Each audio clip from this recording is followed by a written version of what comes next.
السلام علیکم ورحمۃ اللہ وبرکاتہ۔ احکام تجوید کلاس میں آپ کا ایک بار پھر سے خیر مقدم ہے۔ تو میرے عزیزو، سابقہ کلاس میں ہم نے عربی حروف کے 10 مخارج کو پڑھا تھا۔ اس میں سے ہم نے 6 حروف جو تھے، 6 ٹرمز جو تھی، ان کو ہم نے آپ کو سمجھا لیا تھا۔ پچھلی ویڈیو میں آپ اس کو بھی دیکھ بھی سکتے ہیں۔ اور ہماری جو عربی حروف کے مخارج کی جو 4 ٹرمز بچی ہوئی تھی، اس کو ہم انشاءاللہ آج اس کلاس میں ختم کرنے والے ہیں، تاکہ ہم اگلی ویڈیوز میں جو ہے تجوید کے باقی قواعد کو بھی لا سکیں۔ تو آپ سے یہی گزارش ہے کہ اس چینل کو سبسکرائب کریں، زیادہ سے زیادہ شیئر کریں اپنے دوستوں میں، اپنے احبابوں میں، اور اس ویڈیو کو لائک کریں اور بیل آئیکن پر لازماً کلک کریں، تاکہ ہماری آنے والی نئی کلاسز اور اپڈیٹ جو ہے وہ سب سے پہلے آپ دیکھ سکیں۔ تو چلیے شروع کرتے ہیں۔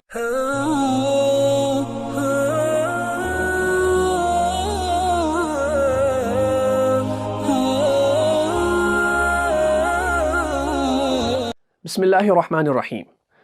تو سامعین کرام، ہم نے جو ہے سابقہ کلاس میں ہم نے عربی حروف کی 10 مخارج کی جو 6 ٹرمز کو پڑھا تھا۔ آج ہم انشاءاللہ باقی 4 ٹرمز جو ہے ان کو بھی پڑھیں گے، اور اس طریقے سے ہمارا عربی حروف کی جو 10 مخارج ہے ان کو ہم آج کی کلاس میں انشاءاللہ پورا کریں گے۔ تو ہماری جو آج کی جو 7ویں ٹرم ہے اس کا نام ہے حروف نطعیہ۔ اور حروف نطعیہ جو ہے یہ 3 ہے، تا، دال اور طا۔ اب حروف نطعیہ جو 3 ہے، تا، دال اور طا، اب ہم اس کے قاعدے کو جانیں گے، تاکہ جب ہم اس کے قاعدے کو اچھے سے سمجھ لیں گے، جان لیں گے، تو ہمیں جو ہے ان کا جو مخرج ہے وہ نکالنا بہت ہی آسان ہوگا۔ تو ہم چلتے ہیں اس کے قاعدے کی طرف۔ اس کا قاعدہ ہے، جب زبان کا سرہ اوپر والے 2 دانتوں کی جڑوں سے لگے تو یہ حروف ادا ہوتے ہیں۔ تو اس کے قاعدے کی طرف آپ دھیان دیجئے، جب زبان کا سرہ اوپر والے 2 دانتوں کی جڑوں سے لگے تو یہ حروف جو ہے ادا ہو جاتے ہیں۔ اب ہم یہاں پہ اس کو اچھے سے دھیان سے دیکھیں گے۔ جب زبان کا سرہ، یعنی جب زبان کی جو ٹپ ہے، جو زبان کی جو نوک ہے، اس کو کہاں پہ لگانا ہے؟ اوپر والے جو دانت ہے، جن کو ثنائے علیٰ کہا جاتا ہے، جو اوپر والے دانت ہے، ایک تو نیچے والے دانت ہے، ثنائے علیٰ اور ثنائے سفلیٰ۔ لیکن یہاں پہ بتایا گیا ہے قاعدے کے اندر، اوپر والے جو دانت ہے ان 2 دانتوں کی جڑوں سے جب زبان کا سرہ لگے گا تو یہ حروف نطعیہ جو ہے یہ 3 حروف وہاں سے ادا ہو جائیں گے۔ تو چلیے ہم اس کے مخرج کو ادا کرتے ہیں۔ جیسے کہ ہم اب تا کو پڑھیں گے تو ہماری جو نوک ہوگی زبان کی، وہ ہم اوپر والے 2 دانتوں کی جڑوں سے لگائیں گے، جیسے تا، تا، تا، تا۔ تو یہ تا۔ اب دال ہے، دال، دال۔ آپ زبان کی جو نوک ہے، زبان کی جو ٹپ ہے، زبان کا جو سرہ ہے، اس کو اوپر والے 2 دانتوں کی جڑوں پر لگا کے رکھے اور اس حرف کو جو ہے آپ ادا کریں، دال، دال، دال، دال۔ اب طا کی طرف چلتے ہیں۔ اس میں جو تا اور دال والا جو حروف ہیں، یہ دونوں حروف جو ہے یہ باریک ہے، اور جو طا ہے، آپ کو اگر یاد ہوگا پہلی کلاس میں کہ طا جو ہے وہ پر ہے۔ اب اس کی ادائیگی بھی جو ہے وہ وہیں سے ہوتی ہے، کہاں سے؟ جہاں پر قاعدے میں ہمیں بتایا گیا ہے کہ جو زبان کا جو سرہ ہے یہ اوپر والے 2 دانتوں کی جڑوں سے لگانا ہے، تب یہ حروف جو ہے ادا ہو جائیں گے، ان کی ادائیگی ہو جائے گی۔ تو طا جو ہے وہ پر حرف ہے، اور ہم اس کی ادائیگی بھی وہیں سے کر لیتے ہیں، جیسے طا، طا، طا، طا۔ یہ موٹا پڑھنا ہے کیونکہ یہ پر حرف ہے، اس لیے ہم اس کو موٹا پڑھتے ہیں، اور ادائیگی اس کی وہیں سے ہے جہاں سے تا کی بھی ہے۔ اب دیکھیں اس میں فرق کیا ہے۔ اگر یہ طا جو ہے یہ پر نہ ہوتا، اگر یہ باریک ہوتا، تو اس تا اور اس طا میں کوئی فرق نہیں رہتی۔ جیسے ہم پڑھتے ہیں تا، تا، تا۔ اگر اس طا کو بھی اگر باریک پڑھنا ہوتا تو اس کو بھی تا پڑھ لیتے، تو اس میں کوئی فرق نہیں رہتا۔ تو اس لیے جو تا ہے وہ باریک حرف ہے، اور طا جو ہے وہ پر حرف ہے۔ جیسے ہم پڑھتے ہیں